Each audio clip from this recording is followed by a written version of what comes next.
ബിസിനസ്സിലെ തിരിച്ചു വരിക ഏത് പ്രതിസന്ധി ഉണ്ടെങ്കിലും ബിസിനസ്സിൽ തിരിച്ചു വരാൻ സാധിക്കുമെന്നുള്ള ഒരു ആത്മവിശ്വാസവും പ്രതീക്ഷയുമാണ് എന്നെ സംബന്ധിച്ചിടത്തോളം.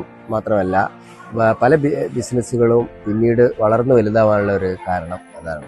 അപ്പം നമുക്കറിയാം, നമ്മുടെ കേരളത്തിൽ തന്നെ ഉണ്ടായിട്ടുള്ള സുനാമിയിൽ പിന്നെ ഒരുപാട് തീരദേശത്തൊക്കെ തന്നെ ഒരുപാട് ബിസിനസ്സുകൾ പൂട്ടിപ്പോകേണ്ടി വന്നതും വീടുകൾ പോകേണ്ടി വന്നിട്ടുള്ള അനുഭവം ഉണ്ടായിരുന്നു. അതിൻ്റെ ശേഷം 2008 സാമ്പത്തിക മാന്ദ്യത്തിൽ ഉണ്ടായ ലെമൺ ബാങ്കിൻ്റെ തകർച്ചയോട് കൂടിയിട്ടാണ് സാമ്പത്തിക മാന്ദ്യം ഉണ്ടായെങ്കിലും ദുബായ് നഗരം ഏറ്റവും കൂടുതൽ തകർച്ച നേരിട്ടൊരു ഘട്ടമായിരുന്നു.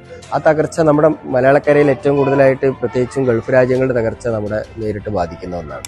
ഇപ്പം അതേപോലെ യുദ്ധത്തിൻ്റെ ഇന്ത്യയിലെ എല്ലാ സംസ്ഥാനങ്ങളെക്കാൾ കൂടുതൽ പിന്നെ നമുക്ക് നഷ്ടം നേരിടുന്ന ഒരു സമയമാണ് ഗൾഫ് രാജ്യങ്ങളുടെ ഒരു പ്രതിസന്ധി എന്ന് പറയുന്നത്. അപ്പം അങ്ങനത്തെ പ്രതിസന്ധികളിൽ നമ്മൾ പിടിച്ചു നിൽക്കാൻ കഴിയുന്ന ആത്മവിശ്വാസം ഉണ്ടാവണം. എന്തായാലും ലോകം തിരിച്ചു വരും. ഒരിക്കലും എല്ലാം പാടെ തകർന്നു പോകുന്ന ഒരവസ്ഥ ഉണ്ടാവില്ല. എല്ലാം തകർന്നു പോയി കഴിഞ്ഞാൽ നമ്മൾ അവിടെ നിന്ന് പിന്മാറുമ്പോഴായിരിക്കും പിന്നീട് വിപണി കയറുന്നത് പോലെ അവിടെ നിന്ന് കയറണം. ആ സമയത്ത് നമ്മൾ അവിടെ ഉണ്ടാവില്ല. അപ്പം ഭയവും സംശയവും ഒഴിവാക്കിയിട്ട് ആത്മവിശ്വാസവും പ്രതീക്ഷയും കൈവരിച്ചു കഴിഞ്ഞാൽ, കൺസിസ്റ്റൻസി ആയിട്ട് നമ്മൾ ബിസിനസ്സിൽ തന്നെ തുടർന്നു കഴിഞ്ഞാൽ തീർച്ചയായും വിജയം വരും. വിജയം വരാതിരിക്കില്ല എന്നാണ് എൻ്റെ ഒരു അനുഭവം.